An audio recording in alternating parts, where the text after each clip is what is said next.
Investment. Financial investment அப்படிங்கும் போதே எல்லாருக்குமே தெரியுது. ஃபினான்ஸ் அப்படின்னாலே என்ன, பணத்தை மட்டுமே ஃபோக்கஸ் பண்ணி வந்துட்டு நம்மளோட இன்வெஸ்ட்மெண்ட் இருந்துச்சு அப்படின்னா அது எல்லாமே வந்துட்டு ஃபினான்ஷியல் இன்வெஸ்ட்மெண்ட் அப்படிங்கிறோம்.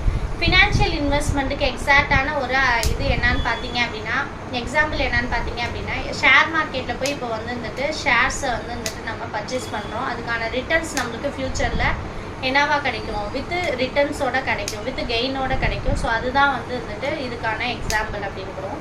இந்த ஃபினான்ஷியல் இன்வெஸ்ட்மெண்ட்டை பொறுத்த வரைக்கும் பார்த்தீங்க அப்படின்னா இதுலேயே வந்துட்டு லாங் டேர்ம் ஃபினான்ஷியல் இன்வெஸ்ட்மெண்ட் அப்படின்னு இருக்குது, ஷார்ட் டேர்ம் ஃபினான்ஷியல் இன்வெஸ்ட்மெண்ட் அப்படிங்கிறது. அதாவது வந்துட்டு பார்த்தீங்க அப்படின்னா 10 இயர்ஸ் அல்ல 10 இயர்ஸ்க்கு மேலே உள்ள எல்லாமே வந்துட்டு லாங் டேர்மாக வந்துட்டு நம்ம இன்வெஸ்ட்மெண்ட் பிளானை ஃபினான்ஷியலாக பண்ணுறது.